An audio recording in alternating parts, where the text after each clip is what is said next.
Seguimos poniendo la mañana en camino y tal cual lo habíamos anunciado, recibimos con mucha alegría, alegría que felizmente se renueva cada tanto y cada vez tengo la impresión más seguido, lo que luce como una buena nueva, el encuentro con nuestro querido amigo, el dramaturgo, escritor, Joaquín Doldán. ¿Cómo andás, Joaquín? ¿Cómo estás? ¿Todo bien? Sospechosamente seguido, ¿no? No, pero ¿No vas? ¿Vos no vas? Yo te invito, ¿no vas? Si vivieras en Uruguay... Si Mahoma no va a la montaña. Si vivieras en Uruguay nos veríamos bastante menos.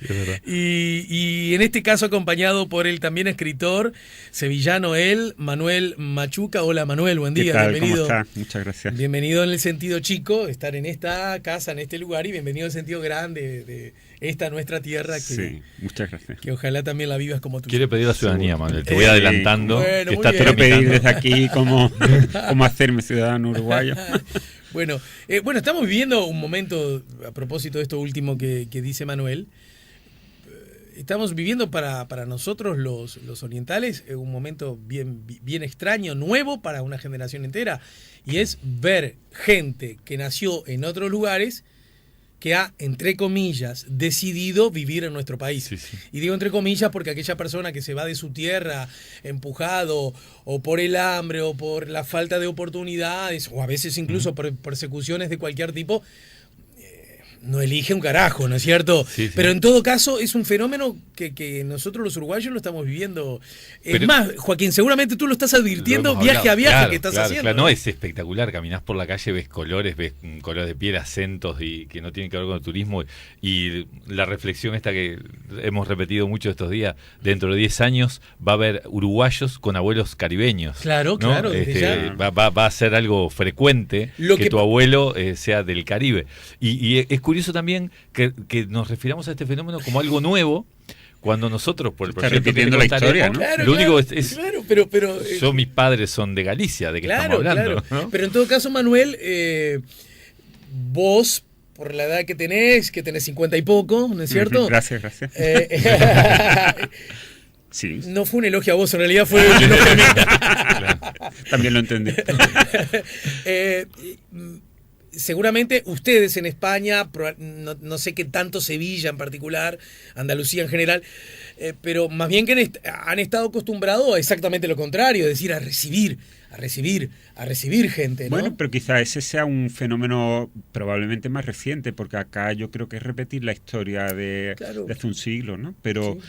En Andalucía especialmente somos una comunidad de emigrantes, claro. ¿No? Porque se ha dicho siempre que la novena provincia de Andalucía tiene nueve provincias, es Cataluña, ¿no? Uh-huh. Porque ahí ha habido 1 millón de andaluces. Claro. Si sumamos los que hay en Alemania, en Suiza, por ahí muchos, ¿no? Quizás los andaluces no hayamos venido tanto... La inmigración andaluza sí a América, se centró en Europa, sobre todo. Sí, ¿no? a América, como fueron los gallegos, los del norte. Pero yo me refería, ahí me tienen que ayudar. Bueno, justamente, sí. Me está contando un andaluz que tiene un amigo uruguayo que vive en Sevilla. Quiero decir, claro. Seguramente si yo ando por... Viste que empecé diciendo que quizás Sevilla no sea el ejemplo paradigmático, ¿no? Sí. Pero me imagino, yo qué sé... Pero igual, sigamos con el ejemplo de Sevilla, que es la ciudad de ustedes.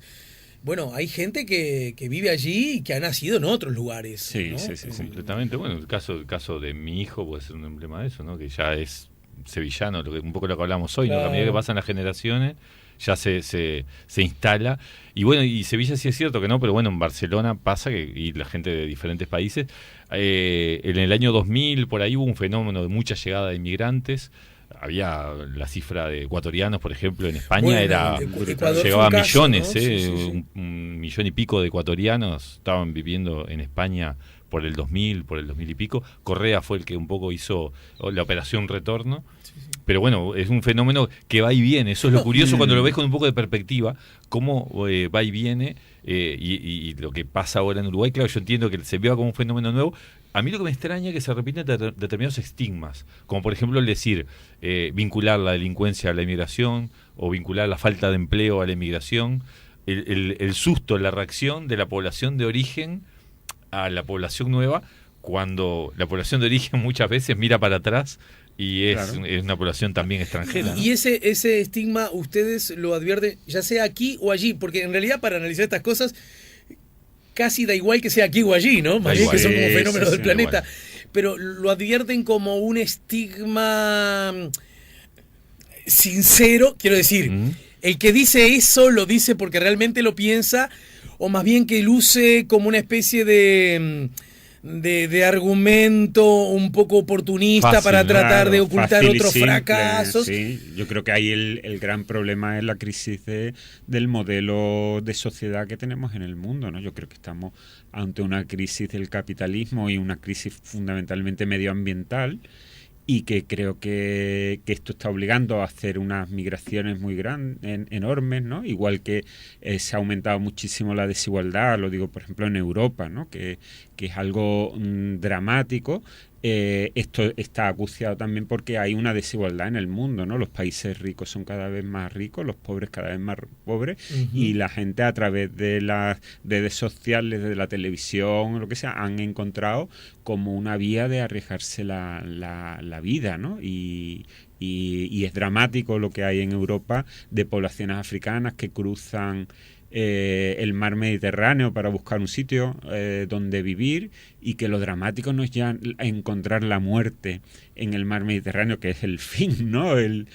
Sino que es que los que han subido a ese barco para cruzar vienen de viajes que son a lo mejor de 6, de 7, de 8 años, que han sufrido cárceles, violaciones, que han sufrido todo tipo de vejaciones, y que son los más afortunados que llegan porque muchos se quedaron en el camino. Y se le suma el fenómeno nuevo de partidos emergentes vinculados a la ultraderecha, o al fascismo, como por ejemplo Vox en España, que ha pasado, que lo que hizo fue tomar ese mensaje simple, vincularlo, y ese mensaje simple la gente muchas veces lo compra. Yo creo que un poco lo que decías, la respuesta a lo que decías tiene que ver con el miedo, con la ignorancia y con la forma de comunicación que se instaló, que nos ha invadido y se ha instalado a través de redes sociales, y eso que es el mensaje simple y directo, que no permite ningún tipo de análisis atrás. Entonces uno vincula inmigración a delincuencia y la gente se atrapa a eso y le parece simple, y claro, eso no resiste, a los 2 minutos lo analizás y se desmonta porque los números no dan y todo. Claro.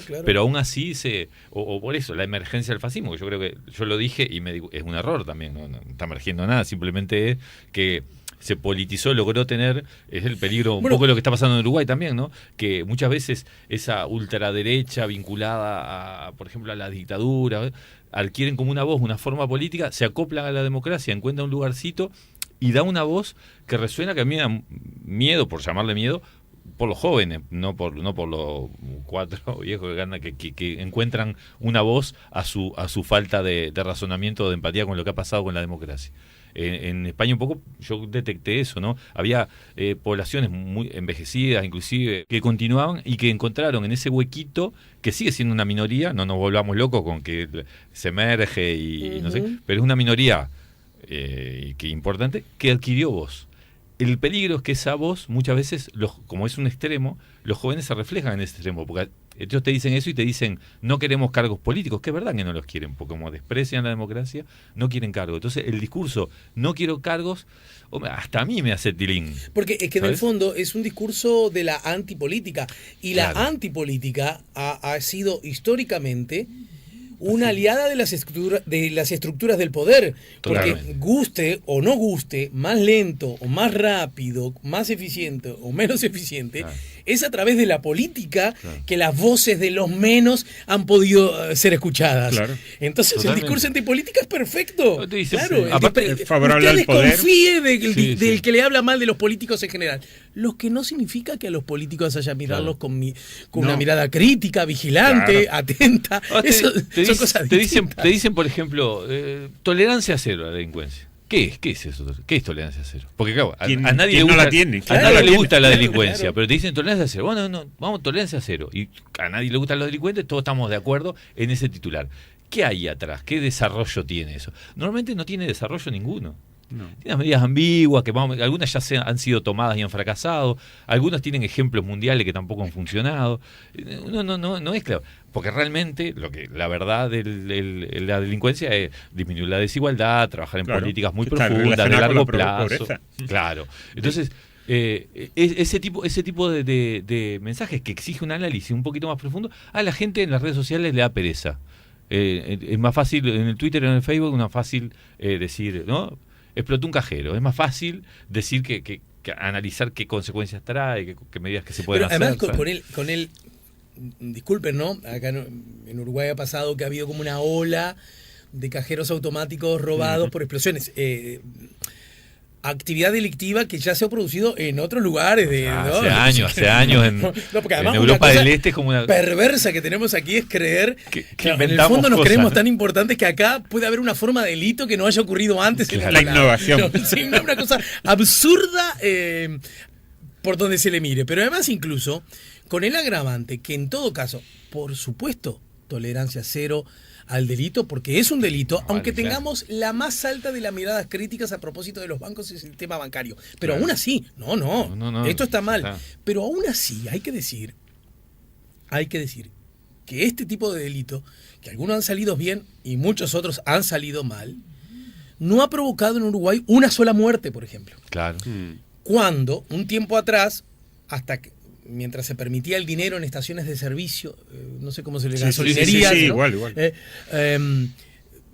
Ocurrió una ola de asalto, de delitos por muy poco dinero, a cambio de muy poco dinero, que muchas veces provocaron las peores de las tragedias. Y los medios ahí, ojo. Y entonces, pero quiero decir, ¿cómo nadie que se indigna tanto por el dinero que pierden los bancos, ¿no? Y que, repito, es un delito y hay que condenarlo. No, una cosa no quita la otra. No es capaz de advertir que, bueno, ¿qué querés que te diga? Si algo tiene que verse perjudicado, por supuesto que lo mejor es la nada. Claro. Bueno, yo prefiero esto que un simple trabajador pistero que de pronto arriesga su vida por 20.000 pesos por mes. Totalmente. Y de pronto nos viene una indignación como que estamos al borde del precipicio porque un cajero automático explota una máquina. Y la gente tiene ganas de indignarse. Para empezar, ¿no? La gente tiene la indignación a flor de piel por muchas veces lo que digo en los medios. En el viaje pasado a mí me pasó lo siguiente. Yo salí de España y había la noticia... por eso que habíamos quedado de encontrarnos acá, ¿no? Para hablar de estos temas, ¿no? Claro. Ahora vamos al tema, pero tiene que ver. Porque no tendrá que ver. Tiene que ver, porque mira, me venía para acá y un chico marroquí le dio un empujón a una anciana y le robó el bolso. En España. Sí. ¿Cuál era la noticia? Que era un chico marroquí. Yo me quedé pensando, ¿qué le habrá pasado a la anciana que la empujaron? ¿No? Me quedé, porque a mí lo que importaba era la anciana, que era marroquí, o si era ucraniano, o era español, a mí me daba igual. Llegué y justo había una cosa pasada en todos los medios, aparte lo vi en un día 70 veces, una señora que en Tres Cruces le tiraron el bolso y también la tiraron al suelo, ¿no? Y la noticia era el tirón del bolso. Yo cuando era chico había tirones de bolso todos los días acá en Montevideo, no era una cosa nueva tampoco. La noticia era el tirón, la noticia que era joven marroquí. Y yo me daba cuenta, al tener la perspectiva de los dos países, primero, que en dos países, uno que tenía en ese momento un gobierno de derecha, como en España, había habido tirones, y acá con un gobierno llamémosle de izquierda, para ponernos de acuerdo, también había habido tirones, o sea, era transversal el delito, pero los medios ponían el foco en dos objetos diferentes de ese mismo delito, y ninguno de los dos en el que a mí realmente me sensibilizaba, que es, ¿cómo está esa señora? La víctima. ¿Qué le pasó a la señora? Claro. Porque el bolso probablemente se pueda comprar otro. Mira, yo creo que parece como si no estuviera... Vamos a invitar a la charla a un tal Michel Foucault. Que nos dé un pendulazo. Lo brutal que lo dijo, incluso recogiendo cosas de otros, ¿no? Porque tampoco es que él empezó de la nada, claro, como nadie. ¿No? Pero lo dijo hace 40 años, que cuanto más delincuentes existan, más crímenes existirán. Cuanto más crímenes haya, más miedo tendrá la población. Y cuanto más miedo tenga la población, más aceptable y deseable se vuelve el sistema de control policial. Control policial no solo el ejercido por el señor policía, ¿verdad? Pues en el sentido del policial en términos incluso simbólicos.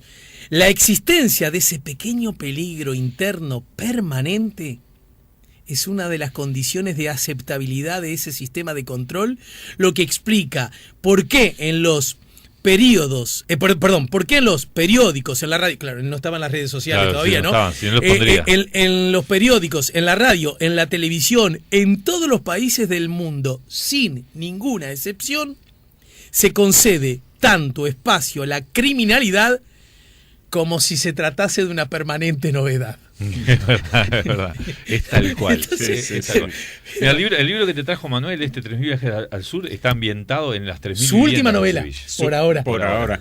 Hasta dentro de 3 meses es su última novela. Bueno, 3.000 viajes al sur. Muchas gracias, Manuel, porque vino como quien llega a la casa de un amigo para la cena con un vino debajo del brazo, con un rico postre. En este caso, con un vino y un postre a la vez, que es el libro 3.000 viajes al sur, de editorial Anantes. Bueno, Manuel, apenas tenga un hueco lo leeré. Perfecto. Y ya también daban las 3.000 viviendas, es lo que te decía, que es el barrio de Sevilla estigmatizado por esto que estamos hablando, por la delincuencia, y sin embargo Manuel no le costó nada rescatar historias que tienen que ver también con la inmigración, que es un poco lo que nos trae a nosotros al Cerro de Montevideo, barrio en el que estamos residiendo en el Florencio Sánchez. ¿Viste cómo te vinculé? Sí, claro, porque y además perfecto, porque el cerro, ¿verdad? Bueno, ¿qué le voy a decir a un cerrense acerca de que cualquiera de nosotros de un momento al otro puede decir, bueno, me voy a cualquier país del universo, alcanza con tomarse el 125, claro, sí, ¿no? Pero y bajarse en Grecia, qué sé yo, ¿no? Efectivamente, en Japón, en China, Japón, sí, sí. En el proyecto que Norteamérica. Siempre me llamó la atención como una denominación que luce ahora como un tanto en desuso, ¿no? Sí, Norteamérica. Sí. Yo siempre pensé, el pobre Juan Bebiacaba, que estaba en el medio de todo, no, qué raro que le pusieron justo, hay una calle que tiene nombre de un señor. De una persona. Hay que fundar una república con ese nombre. Claro, ¿qué haces acá, Juan B? Juan Bebiacaba, ¿qué haces acá parado? Escuchame, el caso es que la residencia que estamos haciendo el Florencio Sánchez, que habla de mujer migrante, lo que hicimos la semana pasada fue convocar a mujeres migrantes de todo tenor. Hicimos una serie de talleres con los artistas residentes como Manuel y Silvia Toco, de Argentina.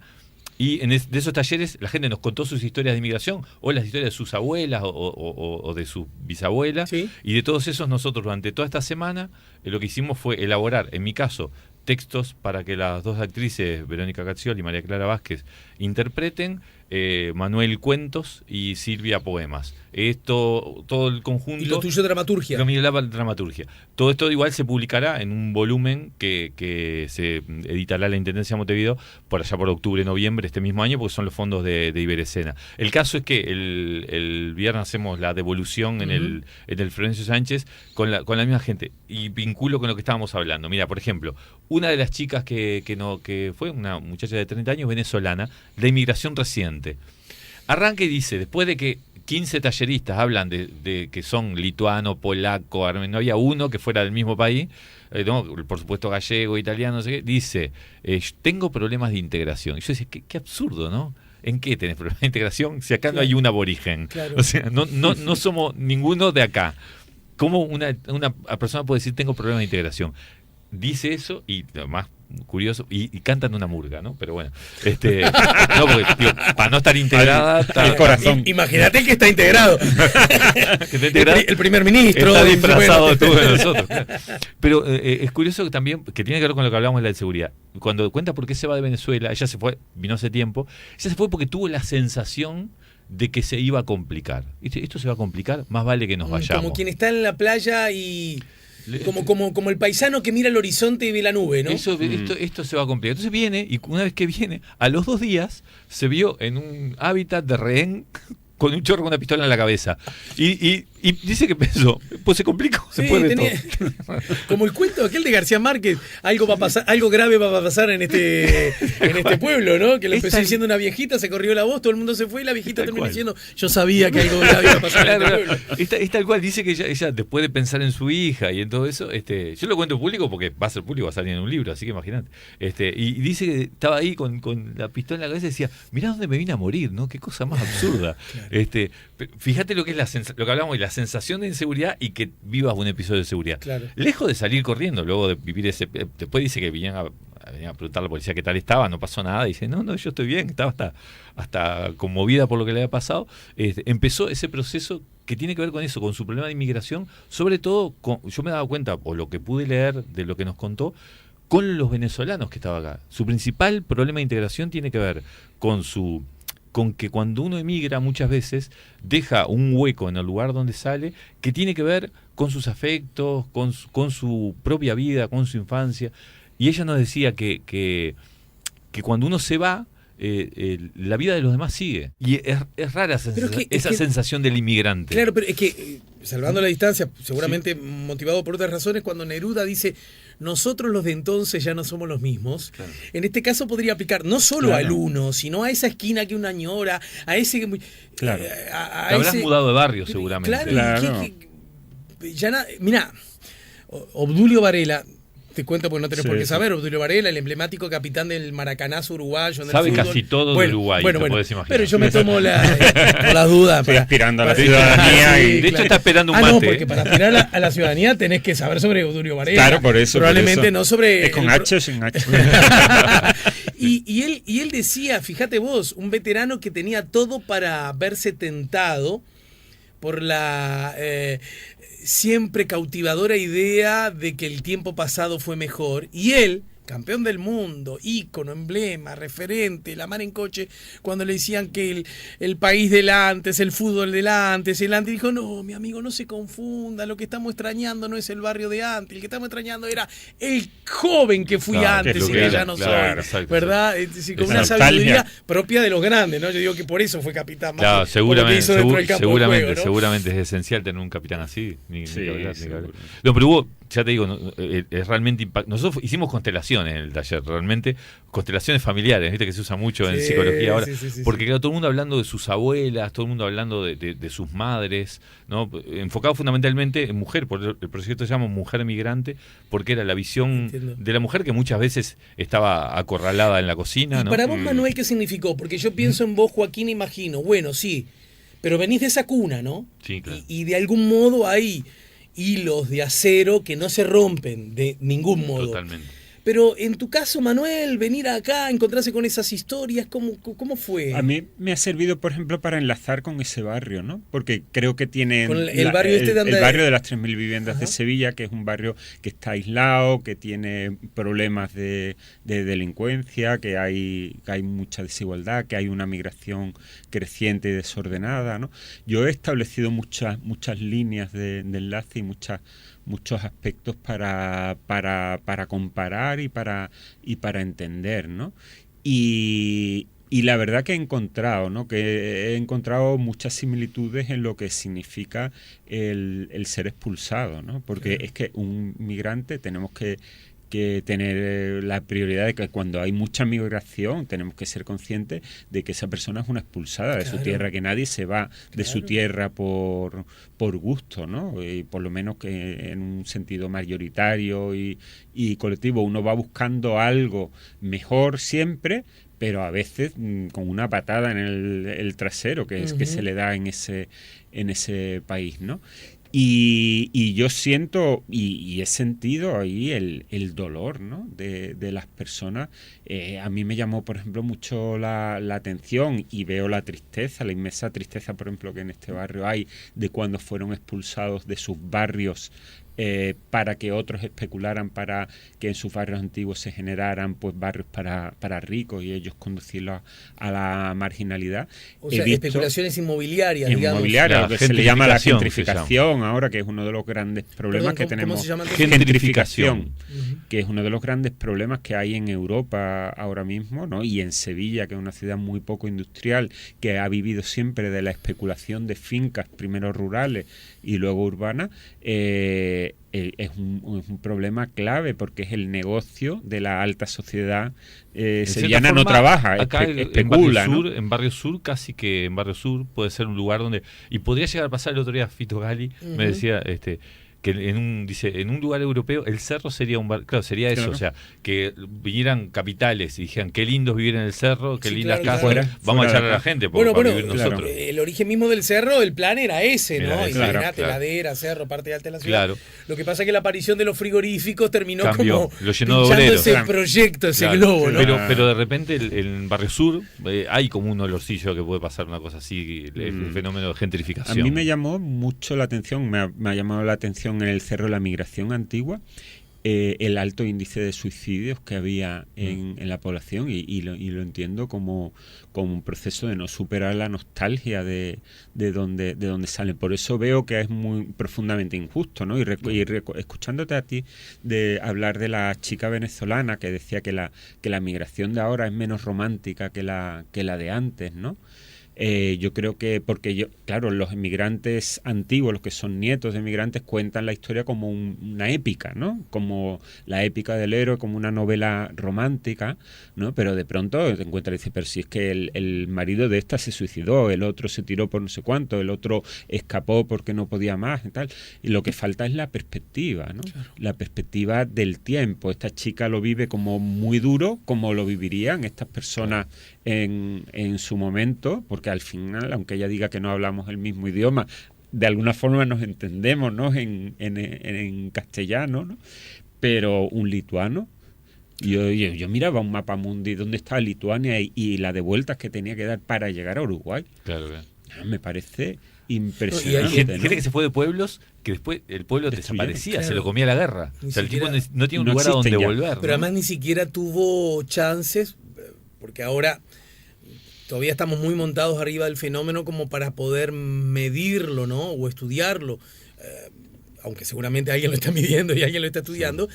Y tiene que ver aún la peor de las migraciones, la que es más hija de la injusticia, el desamparo, y que es inmensamente grande, aún esa tiene posibilidades de conexiones,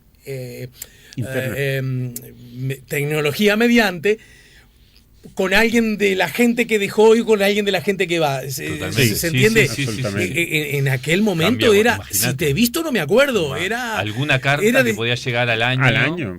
Era un quiebre que muchas veces era frontal y total. Irreversible. Exacto.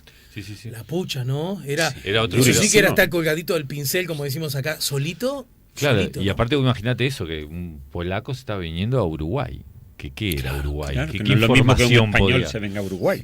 Claro, por ejemplo, ¿no? Tenía las barras idiomáticas y eso nosotros está a la vuelta de la esquina. Nosotros lo veíamos cuando nos contaban la historia, porque muchas veces eran las hijas lo que te lo estaban contando de esas personas que habían sufrido esos procesos. Y ya te digo, y el rol de la mujer en eso estaba. A mí me daba mucha gracia una señora que nos contaba que ella se había criado en un matriarcado. Dice, yo me crié en un matriarcado, porque en mi casa se comía lo que mi madre decía, y la elección de la comida era lo que ella decía, y en la cocina no podía entrar nadie. Y entonces, al principio, claro, nos quedábamos un poco descolocados. Manuel hizo una pregunta muy interesante, dice, pero, a ver, por ejemplo, ¿la casa quién la compró? No, el marido, pero la cocina se hizo donde ella quería. Defendía el ámbito culinario. Entonces, claro, pero es que la cocina y sobre todo las recetas de cocina, yo he escrito ahora mucho estos días a través de recetas de cocina, ¿no? Claro. Es que es la patria.